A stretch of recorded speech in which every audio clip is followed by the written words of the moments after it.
Hola, buenas tardes a todos, bienvenidos a Amigos de la India. Hoy tenemos el placer de tener aquí con nosotros a Jonathan Crespi, que nos va a hablar del cerebro cuántico. Pues sí. Fijaros que en un principio hablar del cerebro pues parecería un poco de tabú, y si encima se dice cerebro cuántico, pues más dificultoso. Lo que intentaré es exponer unos puntos de vista para que se pueda observar el cerebro desde un punto de vista muy diferente de lo que hasta ahora se ha estado haciendo. Normalmente conoceríamos este órgano por una estructura de células especializadas que, todos sabemos, mantienen reacciones, regulan las funciones de la vida. Sabemos también que es un órgano emocional, que es un órgano subjetivo, pero lo importante es que interpreta. Entonces, en el momento que decimos interpreta, tenemos que pensar, ¿desde dónde? Si está interpretando a través de los sentidos, pues parecería que ya está todo solucionado. Pero el problema es que todos los sentidos transforman en impulso nervioso para llegar al cerebro. Cuando llega al cerebro, el cerebro lo transforma otra vez y puede leer lo que está viendo, escuchar lo que entra por el oído, por el olfato, por el gusto, por los 5 sentidos que tiene el ser humano. Pero resulta que los animales también tienen los sentidos, y algunos mucho más perfectos. Por lo tanto, vemos, y yo había traído unas fotos, pero bueno, intentaremos explicarlo, también con algún dibujito. Entonces, tenemos un objeto, vamos a suponer la vista, que lo observa. Inmediatamente aquí pasa un impulso eléctrico y llega al cerebro. ¿De acuerdo? Hasta aquí, correctísimo. Correctísimo bajo el punto de vista que hay una serie de zonas que están especializadas. Los animales también, Por lo tanto, nadie puede decir a estas alturas que haya una diferencia. Al contrario, vemos que ciertos animales tienen incluso unos sentidos que nosotros no tenemos. Por ejemplo, los rampanás, los murciélagos, con ese sentido de orientación a través de un sonar. O, sin tanta sofisticación, una simple paloma que se orienta a través de un campo magnético.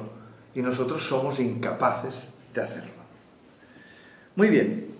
Por lo tanto, podríamos decir que ese cerebro es un órgano material, sí. ¿Es un ordenador biológico?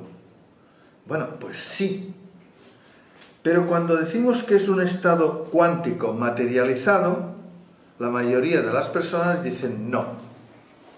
Bueno, yo pregunto, ¿por qué no? Si hemos concebido el cerebro como órgano, tendremos que reducirlo al mínimo, como veremos, y ver una simple célula. Cuando vamos a la simple célula, podemos observar que esta célula tiene unas componentes moleculares que están formadas por átomos. Y si están formados por átomos, se rigen con unas leyes. Pero es que dentro de estas leyes, como átomo constituido, las partículas ya no tienen las mismas leyes. Tienen unas leyes cuánticas. Luego, si nosotros estamos formados por partículas, evidentemente tendremos que seguir las mismas leyes. Dicho así como nota, nuestro cráneo ubica ese cerebro con un volumen de 1850 centímetros cúbicos. Pues mirad, los neandertales tenían más capacidad que nosotros. ¿Eran más inteligentes? Pues no se sabe. Pero los orangutanes tienen mucho menos. Los chimpancés también. Estamos hablando de volumen craneal. Pensad que el cuerpo nuestro, todo está alrededor de huesos. Somos vulnerables. La propia naturaleza, respecto al cerebro, lo ha hecho a la inversa. Lo ha colocado dentro de una cavidad craneal. Significa que ya está protegido. Por lo tanto, la naturaleza ha desarrollado una capacidad que empieza a ser interesante bajo el punto de vista de qué sucede en el cerebro para que esté protegido. Vamos a ver, cuando un cerebro nace...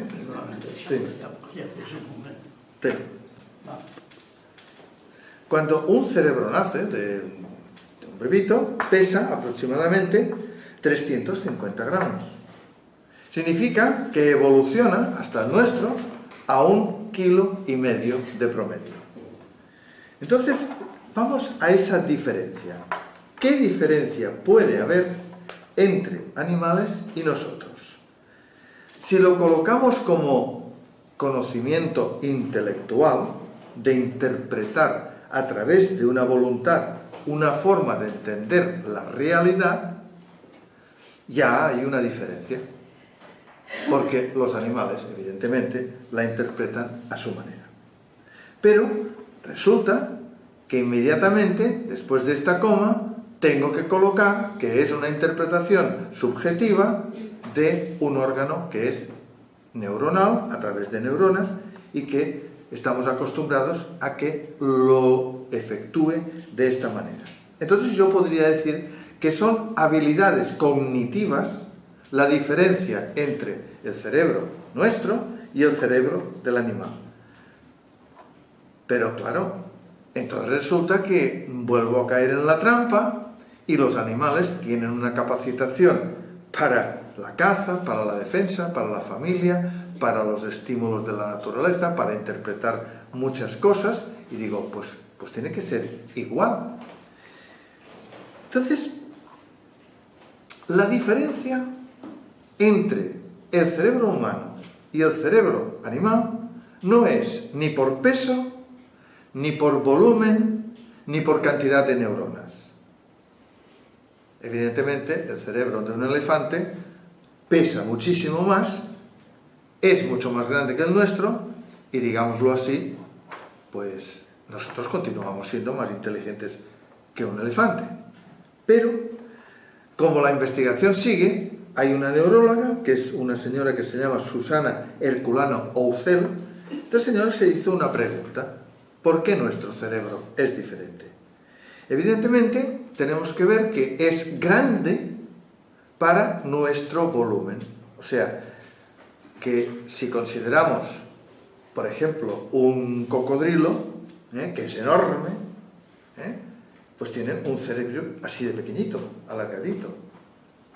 Luego, nosotros, ¿por qué tenemos que tener ese cerebro tan grande y tener el cuerpo, evidentemente, mucho más pequeño que un cocodrilo? Pero después resulta que nuestro cerebro gasta un 25% de energía de la que nosotros tenemos en calorías. Si nosotros tenemos pues 1000 calorías al día, 250 calorías se las lleva el cerebro. Por lo tanto, es un gasto enorme. Bueno, puede ser que sea una diferencia, pero después tenemos también otra diferencia que empieza a ser crucial, y es que el córtex del cerebro, lo que es la tercera evolución del cerebro, que evidentemente los chimpancés también tienen un córtex, no tanto como el nuestro, pues resulta que es mucho más denso. Fijaros si es denso, que del 1,5 kg de peso que he citado antes del cerebro, el córtex se lleva la cantidad de 1,2 kg.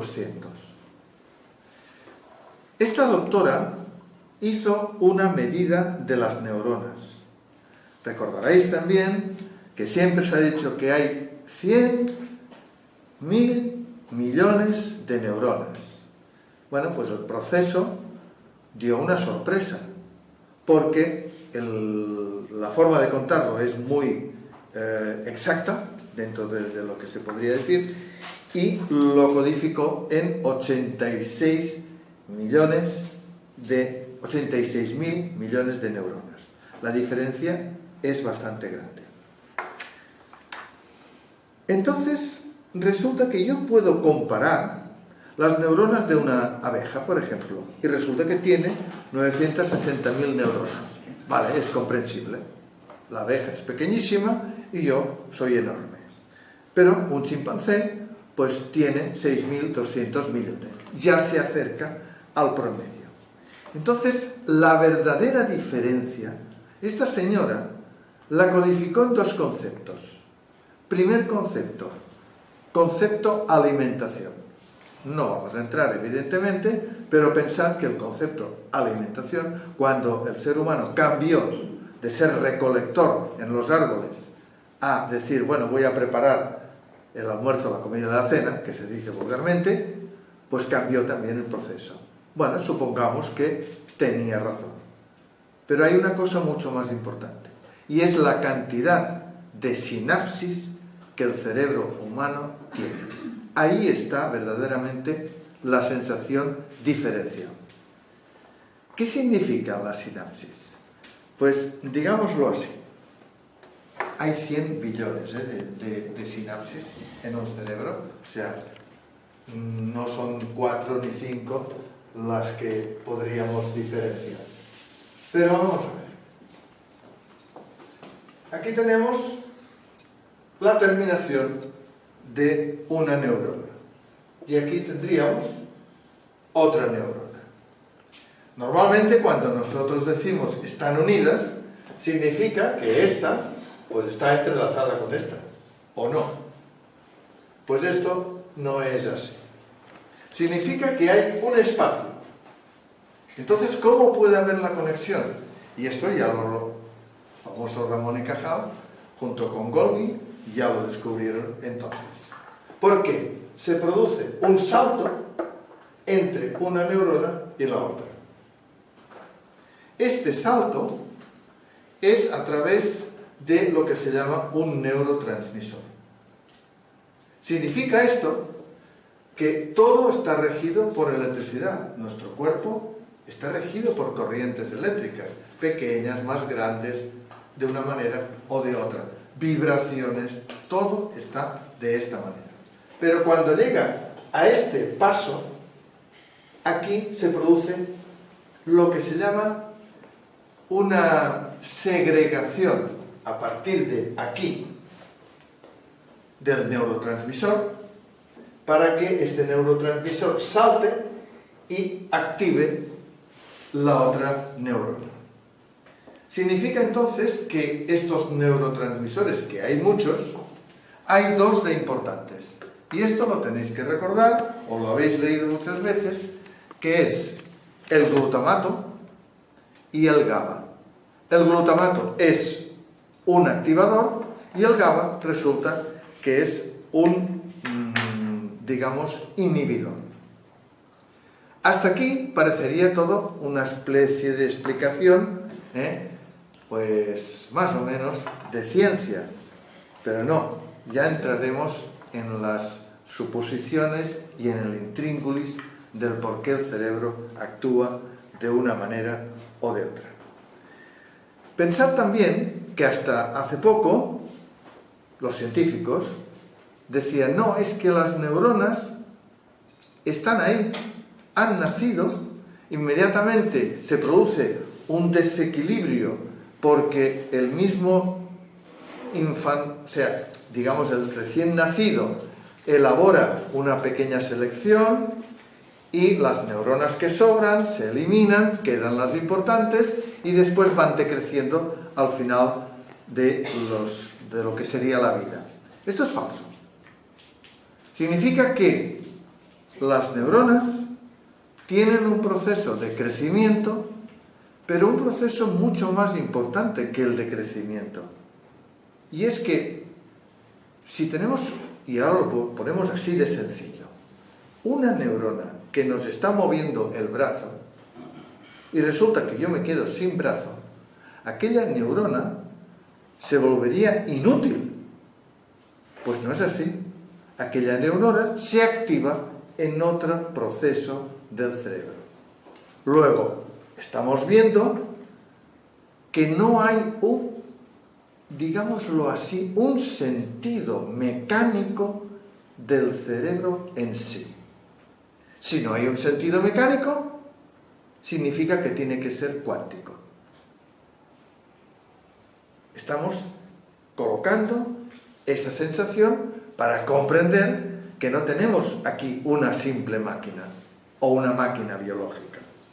Porque incluso una célula, habréis visto que se dice vulgarmente, una célula es una máquina biológica. Sí, es una máquina biológica, pero también tiene el sentido cuántico. En lo que respecta a las comparaciones entre animales y nosotros, evidentemente, la velocidad por lo que recorre toda esa electricidad dentro del cuerpo es enorme. O sea, va a 360 kilómetros por hora. Significa que de la cabeza a los pies no llega ni a 2 décimas de segundo. Entonces, yo puedo preguntarme, ¿esto es un trabajo del cerebro o es un trabajo de la mente? Porque según como yo lo exprese, podrá ser de una manera comprendido y evidentemente no tendrá ninguna importancia, o según como lo exprese, a nivel cuántico, tendrá una mayor importancia porque la expresión utilizada cuántica significa que no hay ningún patrón para que todos seamos iguales. ¿De acuerdo con esto? O sea, ya no me vale decir, bueno, es que claro, hay una herencia genética, bueno, es que tenemos contactos ancestrales, recuerdos de aquí, recuerdos de allí, por eso somos diferentes. No, la diferencia reside en que la forma de establecer el sentido cuántico del cerebro es dentro de una cantidad de posibilidades. Porque la ciencia cuántica es así, o al menos la física cuántica. Muy bien, entonces tengo que volver a la sensación de poder reducir a un átomo para poder comprender otra vez por qué está esa sensación que yo he dicho que está precisamente en las partículas. Algunos podrán recordar que cuando yo he hablado del átomo, el átomo tiene un núcleo pequeñito y alrededor los electrones. Bueno, entre aquí y aquí hay una distancia enorme. Las comparaciones que se han hecho a veces es colocar una pelotita de tenis en medio de un campo de fútbol y los electrones estarían en las gradas de arriba de todo el campo de fútbol. Ya podéis imaginaros que esto es un espacio vacío. Si es un espacio vacío, ¿qué lo rige? ¿Qué es lo que mueve que esto se aguante en un equilibrio? Entonces entraríamos en las leyes físicas. No toca hoy. Como no toca, tan solo decir que este vacío puede ser comparado al vacío primigenio y evidentemente un vacío cuántico. ¿De acuerdo? Lo dejamos aquí. Pensar también que la masa de un átomo comparada con el volumen es insignificante. Por lo tanto, si es insignificante, la realidad, ¿dónde está? Porque nosotros, a través de nuestros sentidos, interpretamos una realidad. Y si los físicos nos están diciendo, oiga, que no somos nada, pues a veces podemos decir, pues la verdad es que no somos nada. Pero bueno, vamos a ver, continuemos. Si se tiene que colocar otra vez en el sentido cuántico, la realidad evidentemente estaría en la manifestación. Y a veces hemos estado hablando de que el ser humano, es algo que está manifestado. Digo algo para no caer en una palabra, o en otra palabra, o en un significado, o en otro. Algo. Los que sienten ese algo, pues evidentemente dicen, ese algo es espiritual. ¿De acuerdo? Los que sienten ese algo de otra manera, automáticamente dirán, pues es una manifestación de puntos suspensivos. Muy bien. Entonces, fijaros que en el mismo momento en que yo planteo esta sensación de que haya esos dos estados en uno, puedo empezar a hacer preguntas. ¿Qué dos estados serían? Un estado virtual, evidentemente espiritual, evidentemente no material, y un estado manifestado, material, tal como somos. Pero cualquiera podrá decir, bueno, es que, claro, tal como somos, evidentemente, en el interior yo percibo algo.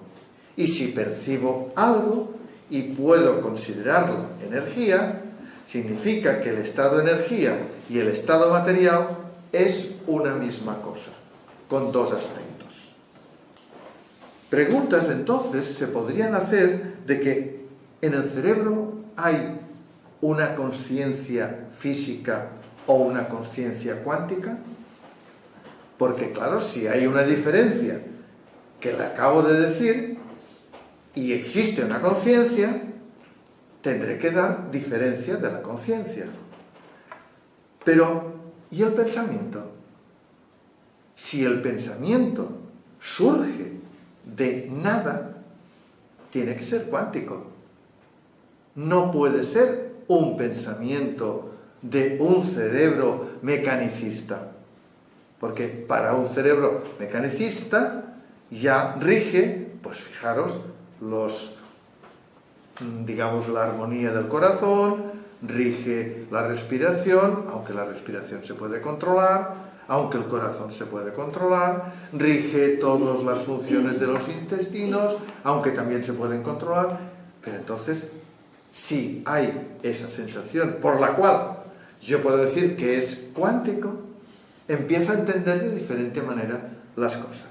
Incluso el sueño.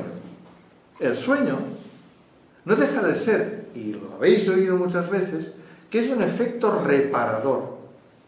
Vale, ¿reparador de qué?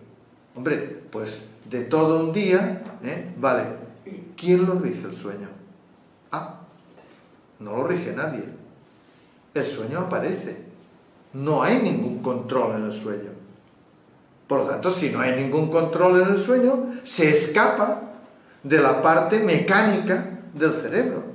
Por lo tanto, yo tengo que empezar a colocar el sueño como una actividad cuántica, exceptuando los sueños lúcidos, los cuales se trabaja a través de la voluntad. Entonces es muy diferente. Pero yo no estoy hablando ahora de los sueños lúcidos. Al contrario, estoy hablando del sueño normal que podemos tener cada noche, en el cual puede incluso ser un sueño donde haya pues una pesadilla. ¿Por qué no? ¿Pero qué nos está demostrando ese sueño? ¿Es que nos está demostrando una serie de símbolos que los tenemos que interpretar? Pues si hay símbolos, no pertenece al cerebro mecanicista. Y después, el concepto de realidad. El concepto de realidad lo podríamos decir que es a través de una consciencia subjetiva. Porque claro, si antes he dicho que todos los sentidos hacen este viaje y se transforman de tantas maneras para luego ser interpretados por el cerebro, pues si fuéramos todos bajo un concepto mecánico de un órgano, evidentemente seríamos iguales, y no lo somos. Fijaros que de hecho a los físicos, sobre todo este señor que se llama Giner, que fue Nobel de Física compartido en 1963, indicó: no fue posible formular las leyes de la mecánica cuántica en una forma totalmente coherente sin hacer referencia a la conciencia. Luego, si los físicos empiezan a decir esa sensación, será por alguna causa. Pero entonces entramos en aquella famosa frase, ¿verdad? La conciencia crea la realidad. Evidentemente tenemos que profundizar mucho más en este tema de la forma que surgirá. No obstante, fijaros que también hay doctores que a través de unos estudios pues han realizado en lo que serían las áreas laterales de aquí del cerebro, lo que se llama el córtex prefrontal lateral, y han encontrado unas formas de conciencia. Si las han encontrado, significa que estas formas de conciencia no es la conciencia cuántica de la que yo intento explicar, o al menos de esa mente cuántica o de ese cerebro cuántico. Esta conciencia encontrada son lo que ellos han llamado la voz que cada uno siente cuando actúa. Esa voz, sabéis, que siempre indica una lateralidad entre el bien y entre el mal. Pero eso es producto de la subjetividad del cerebro, porque no es una sensación que podamos decir cuántica. Porque fijaros también que dentro de ese mundo cuántico resulta que podríamos decir que es en sí objetivo, no es subjetivo. No hay nadie que lo pueda decir: mira, escucha, es que ahora el electrón hará esto. No, el electrón hace lo que quiere. Es cuando se observa a través de un microscopio, evidentemente electrónico, cuando se puede saber dónde está ese electrón. Por lo tanto, no podemos decir que es mecanicista. Muy bien. Digamos que las imágenes de tomografía, últimamente, pueden dar una relación de lo que pasa en un cerebro en vivo.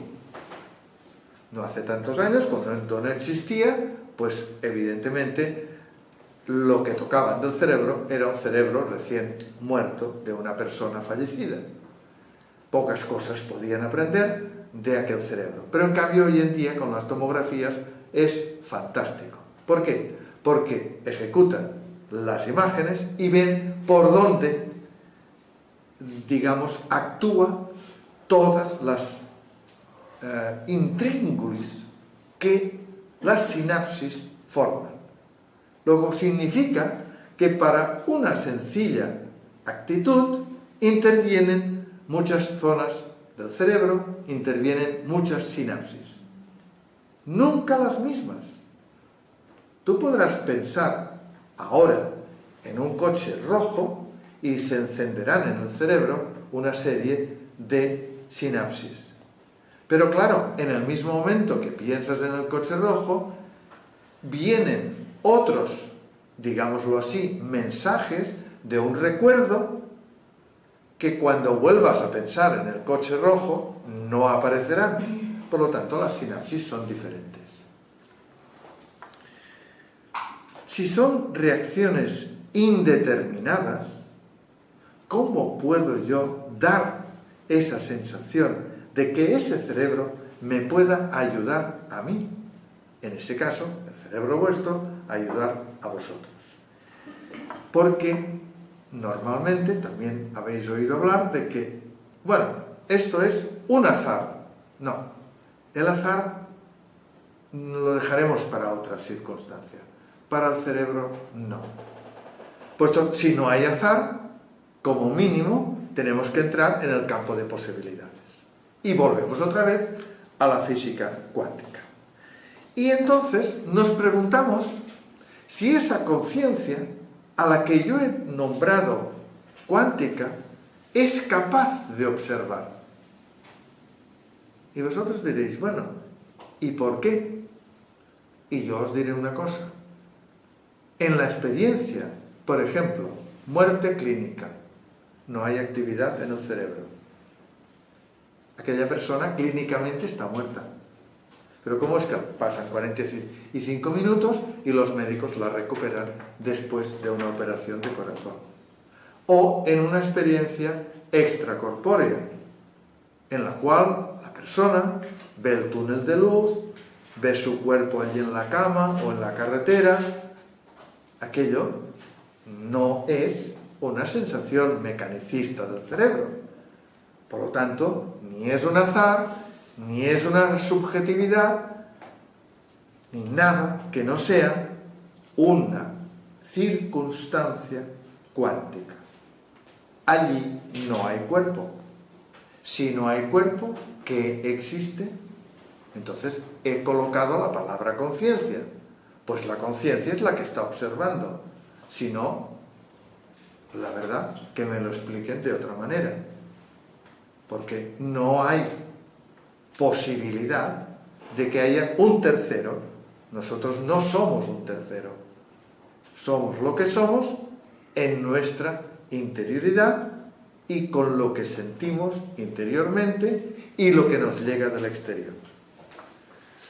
Por lo tanto, empezamos a colocar ya que si se observa, automáticamente puedo decir, hay una causa. Pero para no caer en la trampa de causa-efecto, esa causa sería a cada presente. O sea, ahora mismo se produce una causa. Muy bien, pues si se produce una causa, y estoy hablando de conciencia, y estoy hablando de cerebro cuántico, ¿por qué no colocar la palabra un programa? Entonces yo coloco un programa, lo que tengo que definir de buenas a primeras es que no hay programador. Porque si hay programador, maldita la gracia, ya no puedo identificarme como un ser interior, energético, espiritual o como queráis llamarle. Por lo tanto, dejaremos en sí programa igual a consciencia igual a causa. Entonces hay unos trabajos muy curiosos de un físico, que lo habréis oído hablar, Roger Penrose, y de un anestesista, Stuart Hameroff. Estos dos señores empezaron a observar una célula. Muy bien, vamos a ver qué podemos sacar de claro en lo que es una célula.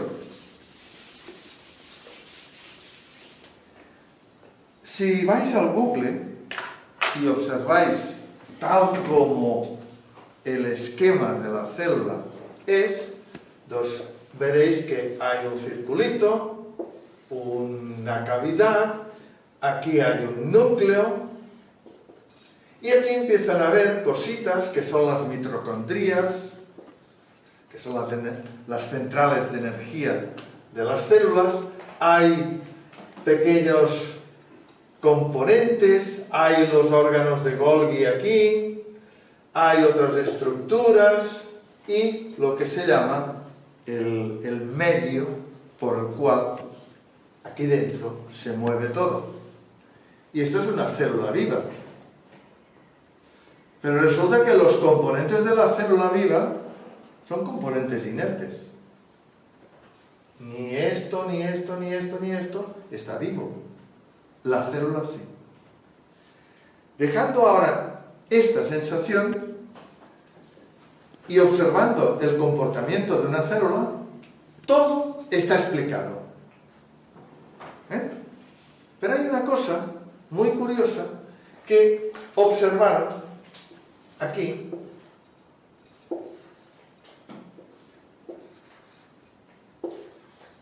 Hay unos tubitos. Esto, si hubierais visto la fotografía hecha por fluorescencia, veríais la célula y que está esparcida como si fueran unos pelillos. Estamos hablando de unas dimensiones no visibles. Pero bueno, vamos a lo que nos interesa.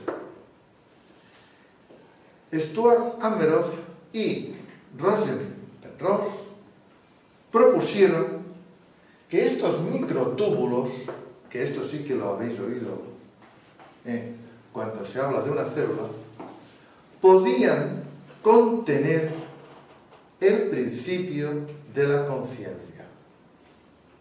Ah, caray.